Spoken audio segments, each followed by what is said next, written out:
Moi, par exemple, je me dis à la 4e de couverture du livre, en 5 ans, j'ai lu près de 500 livres. Parce que mon temps libre... Alors, dans cette vidéo, j'aimerais un peu parler sous des casquettes. La première casquette, c'est que je suis écrivain. Et la deuxième casquette, c'est que j'ai eu un parcours médical, c'est-à-dire j'ai un diplôme en soins infirmiers. Alors, je veux me baser sur cette expérience en soins infirmiers pour faire comprendre et donner aussi une réaction par rapport à une vidéo d'un jeune Camerounais qui dit avoir lu 500 livres dans 5 ans. Ce qui veut dire qu'il a lu 100 livres chaque année. Et moi ici de mon côté, en tant qu'écrivain et aussi lecteur, je me dis que ce n'est pas utile de se mettre des lourdes charges sur son dos. À quoi ça sert de se mettre 5 sacs de ciment sur sa tête si on peut utiliser des chariots, si on peut utiliser un vélo pour prendre ça? Dans notre génération, nous avons tout le moyen pour nous permettre de ne pas mettre des charges sur nos têtes. Pourquoi quelqu'un déciderait de mettre autant de charges sur sa tête au lieu d'utiliser les moyens qui sont à bord? Lorsque moi j'ai étudié dans une école médicale qui est d'abord une très bonne école avec une très belle éducation, j'ai étudié dans une très bonne école. Ah oui, il faut le dire. C'est l'une des meilleures écoles qui donne les soins infirmiers dans mon pays. Alors, on nous a enseigné la première année. Le processus d'études, c'est 4 ans. Sauf si vous avez échoué. Comme moi, j'ai échoué la première année. C'est-à-dire, à la place de faire 4 ans, j'ai fait 5 ans et je suis sorti avec mon diplôme. Alors, lorsque je suis arrivé la première année, ce que j'ai constaté, c'est qu'on avait 3 périodes de stage. La première période de stage, juste après avoir étudié 4 mois, nous sommes partis en stage pour 1 mois. Et puis nous sommes revenus, nous avons étudié encore pendant une certaine période. Nous sommes partis encore en stage, nous sommes revenus encore étudier pour partir en stage à la fin de l'année aussi. Et si vous voulez continuer, vous pouvez continuer à faire les stages dans vos vacances si vous le voulez, bien sûr. C'est pas obligatoire. L'une des choses que j'ai constatées, c'est que c'est après chaque séance, après chaque période d'études, vous êtes obligé d'aller faire les stages. Bon, quelqu'un pourrait se dire, pourquoi ne pas étudier d'abord tous les cours et aller à la fin faire maintenant les stages? Pourquoi on ne peut pas faire ça? C'est aussi une façon de faire, c'est aussi un moyen, n'est-ce pas? Ça peut marcher. Mais c'est plus tard que je viens de comprendre que c'est une stratégie de maintien et de digestion de la matière et la compréhension de la matière.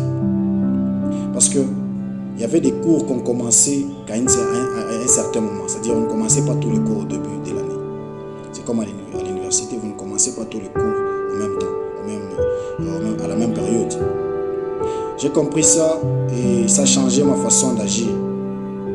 Et quand même, je lis un livre, je ne peux pas me permettre de commencer tous les livres au même moment. C'est que vous n'allez pas aussi faire. Chaque année, tu commences un livre, par exemple, tu commences 4 livres dans un mois. Chose qui ne va pas marcher. Et quand même il faut lire 4 livres dans un mois, c'est aussi mettre 5 sacs de ciment sur sa tête.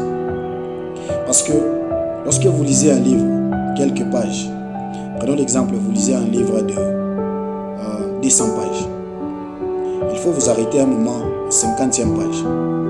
Vous décidez de stopper et d'aller appliquer ce que vous avez appris. Parce que vous ne pouvez pas accumuler matière sur matière sans avoir mis les choses en pratique. C'est comme qui dirait que nous avons étudié dans notre école médicale. Toute l'année, elle est appliquée à la fin. On allait oublier certaines leçons en stage. Alors, pour permettre à ce que l'assimilation de la matière, pour permettre à ce que la fixation des contenus que nous avons appris dans cette école puisse rester dans notre tête, il fallait qu'on commence à arrêter à un certain moment. On dit, on a fini tel cours, on arrête, on descend sur le terrain pour appliquer ce que nous avons appris. De la même manière que quand vous lisez un livre. Je ne vois pas l'objectif de se fixer de lire 100 livres dans une année. C'est pour quelle raison? On veut avoir une compétition ou bien on veut avoir un trophée des meilleurs lecteurs de l'année. Même si vous voulez vous développer, même si vous voulez être une très bonne personne, peu importe le domaine, vous ne pouvez pas vous fixer l'objectif de lire 100 livres une année. Revenons à la période. Nous avons étudié pendant 4 ans pour avoir ce diplôme-là d'infirmier. Pourquoi il ne devrait pas? Il y avait possibilité de prendre tous les cours, de la première jusqu'à la 4e, on prend tous les cours, on condense ça sur 2 ans. Comme ça, on finit à étudier tous les cours pendant 2 ans, et puis les 2 autres années, on va faire ça, les stages. Pourquoi ils n'ont pas fait ça? Ou encore, de condenser ces cours-là pendant, je ne sais pas, une certaine période de 2 ans et demi, et les autres périodes qui vont rester, les autres temps pour aller faire les stages. Pourquoi ils ne font pas ça? C'est parce que ça réfléchit, il y a un cerveau qui réfléchit. Tu ne peux pas te charger de beaucoup plus d'informations dans une période qui est très courte. Ça ne va rien te servir, tu vas oublier. C'est pourquoi dans cette génération, nous avons beaucoup plus d'informations, sauf la bonne information. Nous connaissons tout, sauf ce qui est utile dans la situation présente. C'est-à-dire que tu as beaucoup lu des livres, tu connais beaucoup de théories, sauf la bonne théorie dans la situation dans laquelle tu te trouves. C'est se charger pour rien. Tu mets 5 sacs de ciment sur ta tête. Tu fais souffrir le corps. Il y a des moyens alternatifs que tu peux utiliser pour te servir. Moi, je lis 20 livres chaque année. 20 livres. Et je ne le fais pas par fierté. Je lis 20 livres chaque année. Je me dis, avant que l'année ne finisse, je dois lire 20 livres. Et ces 20 livres-là, je dois les mémoriser. Et je dois faire la synthèse. Je dois apprendre chaque leçon. Je me dis, dans ces livres, c'est quand je vais finir, il faut que je sois capable de faire ceci, ou je sois capable de faire ceci. Je ne lis pas pour lire. Je ne lis pas pour que lorsque nous allons commencer à faire une conversation avec quelqu'un, que je lui dise non, je lis autant de livres. Non. Il faut être objectif dans sa façon de lire des livres. Il faut être objectif. Tu n'es pas en compétition avec quelqu'un. Quelquefois, tu lis juste un chapitre. Je l'ai dit même l'autre fois dans l'autre vidéo. Tu lis seulement un chapitre. Tu fermes les livres.